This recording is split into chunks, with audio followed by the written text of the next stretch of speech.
మెదక్ జిల్లాలోని నియోజకవర్గ కేంద్రమైన నర్సాపూర్లో జరిగిన బూత్ లెవెల్ అధికారుల శిక్షణ శిబిరం అత్యంతం ఉత్సాహంగా జరిగింది. ఈ శిక్షణలో మున్సిపల్ కేంద్రంలోని పలు వార్డుల నుండి మరియు మండలంలోని పలు గ్రామాల నుండి బిఎల్ఓలు హాజరు కాగా శిక్షకులుగా ఉపాధ్యాయులు లక్ష్మీనారాయణ, శివశంకర్, పండరి, ప్రసన్నాలు బిఎల్ఓలకు ఇచ్చు శిక్షణ సాంప్రదాయ పద్ధతిలో మాత్రమే కాకుండా శిక్షణలో ఆటలు జోడించి ఇచ్చిన శిక్షణతో వారి విధుల నిర్వహణ మరింత సరళమవుతుందని అభిప్రాయపడదామా? కామెంట్లో చెప్పమని కోరుతున్నాము.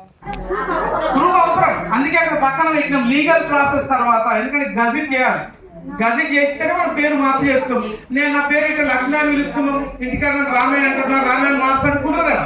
నీకేమైనా ప్రూఫ్ ఉందా? నాకు నీకు తెలిసినా మారమాట, నీకు ప్రూఫ్ ఉంటేనే మారుస్తాను కదా. కాబట్టి లీగల్ ప్రాసెస్ అయిన తర్వాత నా పేరు మార్చు అని చెప్పి బిఎల్ఓ దగ్గరికి వస్తే ఫామ్ 8 రైట్ నెక్స్ట్ మీరు సర్వేషన్ నకిలీ ఓటర్ పేరును తొలగించాలి. అంటే నకిలీ ఓటర్ పేరుతో నమోదైండు అని మీకు తెలిసింది అంటే ఆయన ఓటర్గా నమోదు చేసుకున్నాడు.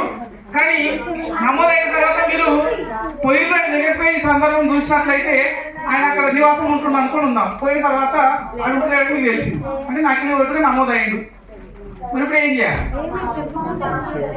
ఫార్మ్ 7 ఇంకో లెవెల్ కూడా మీరు మాట్లాడుకుంటాం. ఫార్మ్ 7 ఇంకో దగ్గర ఉంటుంది, ఉన్నదా లేదా? ఒకటే ఉందా? రైట్ సరే, ఇలా మార్కులు ఇవ్వండి. నెక్స్ట్ మీరు ఇవ్వండి సర్వీస్.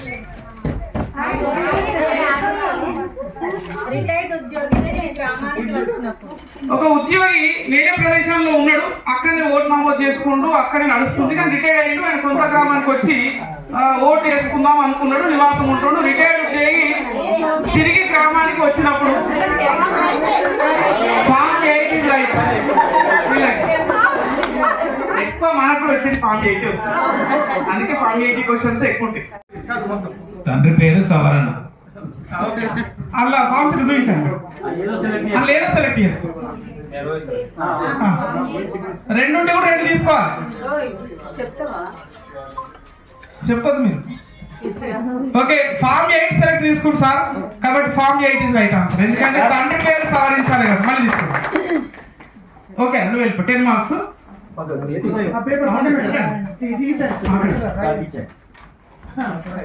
అట్లా తీసుకోదు, ఒకటి ఇంకేసుకోండి అంతే. ఒకటి వచ్చిందంటే అంతే. అదే పేరుతో రెండు వేరు వేరు వ్యక్తుల పేర్లతో పొరపాటు. చదువుతారా? అర్థమైందండి, నేను ఎక్స్ప్లెయిన్ చేయగా. అదే పేరుతో 2 వేరు వేరు వ్యక్తుల పేర్లతో పొరపాటు.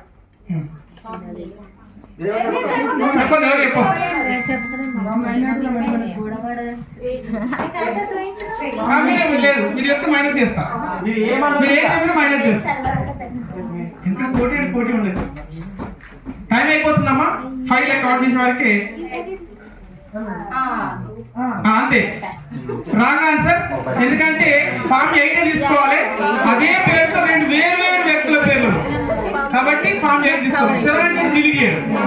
అది కన్ఫ్యూజ్ చేసే క్వశ్చన్, కాదని కాదు, అది కన్ఫ్యూజ్ అయ్యే క్వశ్చన్ ఇచ్చినాం.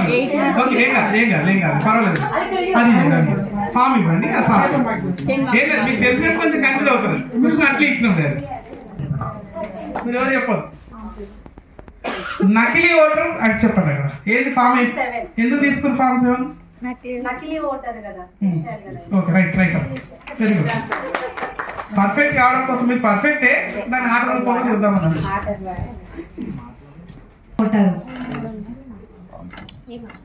తప్పుడు సమాచారం మీద నమోదైన ఓటర్. ఎవరు చెప్పొద్దు, మీరు చెప్తే మైనస్ ఉంటాయి.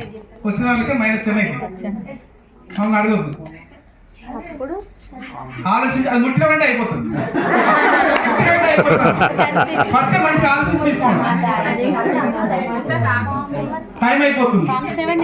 5 4 3 2 మేము అడగద్దు. 5 రైట్ ఆన్సర్. అనుకుంటామంటే డిలీట్ తీసేయండి.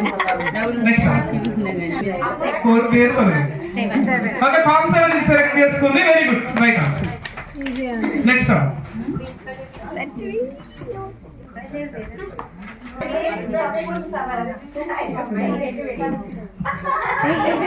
ఓటర్ కార్డులో స్పెల్లింగ్ తప్పుల సవరణ. మీరు ఏది కట్ చేస్తే అదే కౌంట్ చేసుకుంటారు. ఓకే, ఓటర్ కార్డ్ చూపించండి. ఏం సెలెక్ట్ చేసుకున్నారు? ఫామ్ 8. ఓటర్ కార్డులో తప్పు జరిగి స్పెల్లింగ్ మిస్టేక్ అయింది, మీరు సవరించుకుంటున్నారంటే ఫామ్ 8 తీసుకోవాలి. రైట్ ఆన్సర్ అమ్మా. Very good. వీళ్ళకి 50 మార్కులు వచ్చాయి. ఒక్కసారి కరెక్ట్ క్లాస్ వచ్చి ఉంటుందమ్మా. ఇంకా 1:30 అవుతుంది. ఇప్పుడు ½ అవర్ ఇంకొక వేరే సెషన్ ఉంటుంది, కొంచెం సీరియస్. అది మీకు సంబంధించిన సెషన్. ఎట్లా అనిపించిందమ్మా? నిజం చెప్పండమ్మా, ఇంకొంచెం బాగుంటుంది. మధ్యాహ్నం తర్వాత ఇంకా బాగుంటుంది. అప్పుడు వినండి, అప్పుడు మంచి అంటే కొట్టాడుకోవచ్చు కూడా. రైట్.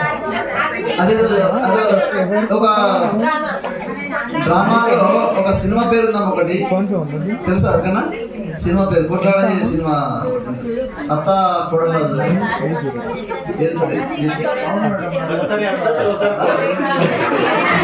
గడసరి అత్త సొగసరి కొడలు.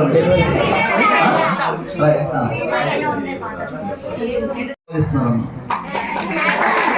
అంటే చెప్పడం కాదు, అంటే మనం పోవడం కాదు, యాక్టివ్ అన్నాడు. అంటే ప్రతి రోల్లో యాక్టివ్గా పాల్పంచుకోవడం. కావున మాకు కూడా ఇంట్రెస్ట్ ఒకటి ఎక్స్ట్రా చెప్పించాము మీకు. ఇప్పుడు వేరే వాళ్ళు చెప్పేలే, వేరే వాళ్ళు ఒకటే చెప్పించాము, కానీ ఇక్కడ 2 చెప్పించాము. మధ్యాహ్నం కూడా 4 నాటికలు ఉంటాయి. నాటికలు అంటే డ్రామాలు. ఇంకొకటి మేము కొత్తగా క్రియేట్ చేసాము, ఒకటి 5 ఉంటాయి. కావున ప్రతి ఒక్కరు కూడా అందులో పాల్పంచుకోండి. ఇప్పుడు మన ఈ ఎలక్ట్రల్ సంబంధించినటువంటి officer sir Rajkumar sir BLO app గురించి కొంచెం వివరణ ఇస్తారు.